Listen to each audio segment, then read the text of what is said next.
Well, it's almost 2 weeks into the new year, and that means most New Year's resolutions have already failed. Oh, my brain. Welcome to Brainfarts, where I let you in a little bit of what's going on in this noggin right here. So first off, before I get too deep into this, do I have any New Year's resolutions? Yes and no. Don't you just love my clear as mud answers? So we'll start off with a simple. Why did I say yes? Well, like I said, that's pretty simple. I have goals that coincide with the new year. So what are they?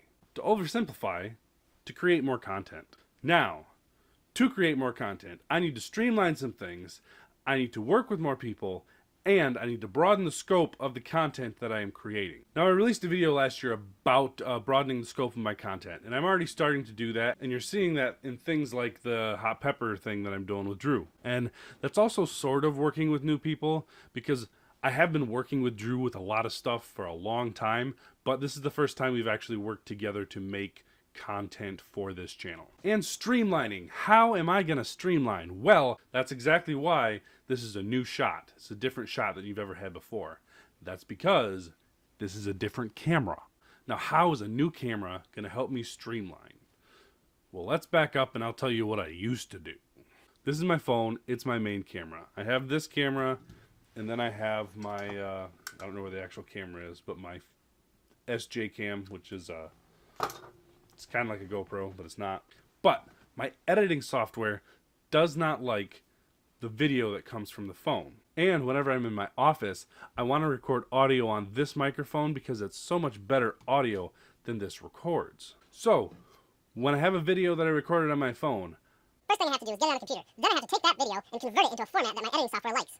Especially when I'm adding this other audio. Sometimes if I'm not syncing it with a separate audio, I can get away without converting the file. But if I'm syncing it to an audio, I have to convert the file no matter what. So the audio file's converted, then I have to get the video file in my editing software, and I have to get the audio file in my editing software, and I have to line them up so the words and the audio match. And then I delete the audio from the original file, and then I have the new video with good audio that I can work with.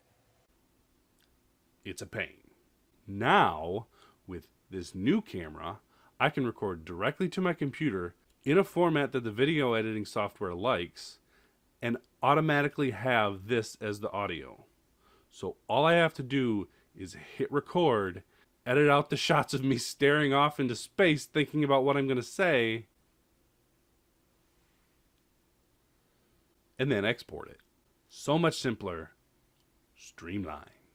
I'm also hoping that translates into me making more of these Brainfarts videos, since they'll be so much simpler to put together. Alright, now before we get into why I said no, let's talk about some other things that relate to this idea. Roy from Christ-Centered Ironworks put out a great video about his New Year's resolutions. And while he went into a few more specifics than I did, our New Year's resolutions line up really well. He wants to create more content, he wants to do more projects, he wants to try new projects, and he wants to bring back some things that he's done before that worked. One of the specific things that he said that I directly related to was, stop apologizing. His videos are often quite long, and he got into the habit of apologizing for making such a long video where he talked a lot. And one of his resolutions was to stop apologizing for that. Now, I haven't really apologized to you guys about content in my videos, but that type of thinking has directly influenced the content of my videos. I have not done videos because I felt like I would have needed to apologize if I did them.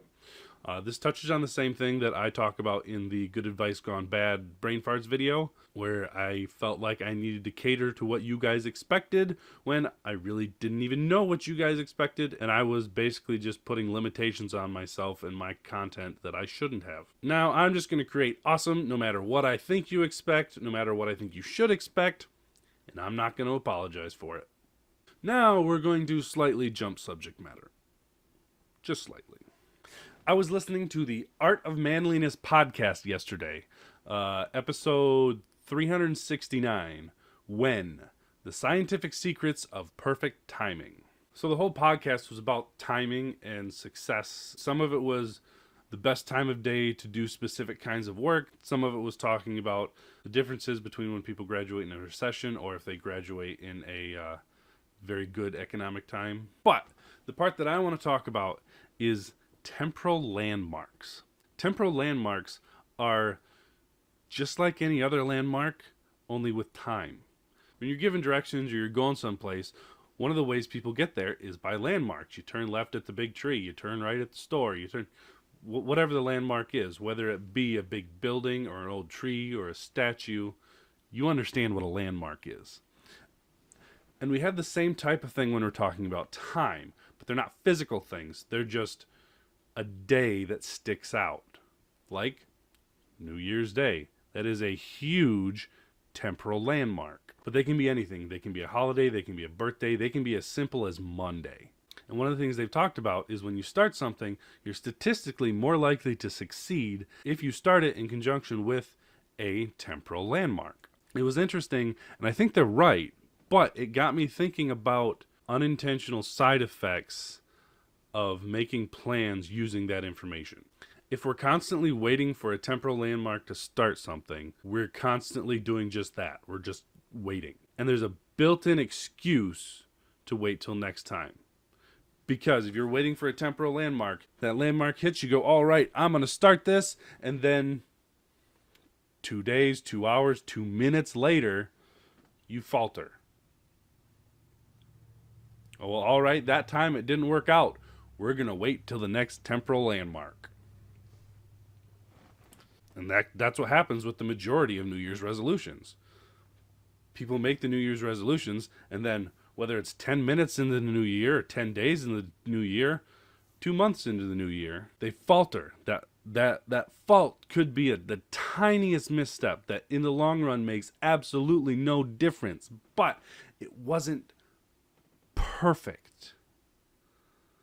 So they go, well, I screwed up this year. I'll wait and start again next year.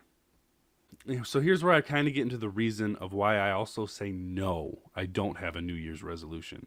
Because you can create your own temporal landmark. A ton of physical landmarks are man-made. I mean, yeah, you've got like mountains and trees that aren't man-made. The tree could have been planted by a man, but you've got natural landmarks, and there are natural temporal landmarks. But most temporal landmarks that you can think of are man-made. Even when we're talking about the new year. Yeah, the new year is based on the earth going around the sun, and it does it once every year. But we decided that the new year was at this point around the sun, not this point around the sun. So yeah, it represents an entire revolution, but we decided what point that revolution starts. It's a big circle. It doesn't really have a beginning or an end, so we had to semi-arbitrarily appoint a beginning. Yeah, there are other things that influenced it, seasons and other celestial things in the sky that people looked at that affected the timing of when they chose. But the fact is, we chose when the new year was, and not all civilizations chose the same date. So, today is the first day I have recorded a whole video with this new streamlined system. Today is the day that I am committing to post something on either Facebook, YouTube, or Instagram every day. I'm not going to post something on all of them every day. I'm going to post one thing on one of those 3 platforms. So today's post is a YouTube video. Tomorrow's post may be a Facebook post. It may be an Instagram post. But it will not be all 3. But I am committing to make a post every day. And now, this little nugget I'm going to spit out here, as far as I'm concerned, is the most important thing in this video. After all that, you've decided you're going to start. You've decided it doesn't matter what day it is. I'm going to start now.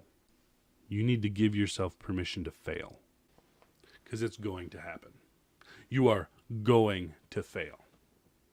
It may be a big failure that's catastrophic and knocks everything down. It may be a tiny failure that doesn't make any real difference. But if you don't give yourself permission to fail, that tiny failure will stop everything. If you're doing something like I'm talking about, where I'm going to post something every day, if you miss a day, that's a failure. That doesn't mean you have to start over. If you miss 10 days, that doesn't mean you have to start over. If you miss 100 days, that doesn't mean you have to start over. You will fail. That's important to understand. You will fail. But when you fail, the failure is not important. The failure does not define you. Get up, dust yourself off, learn from that failure, and continue on as if that failure didn't matter. 'Cause it doesn't. Now, go define your legacy.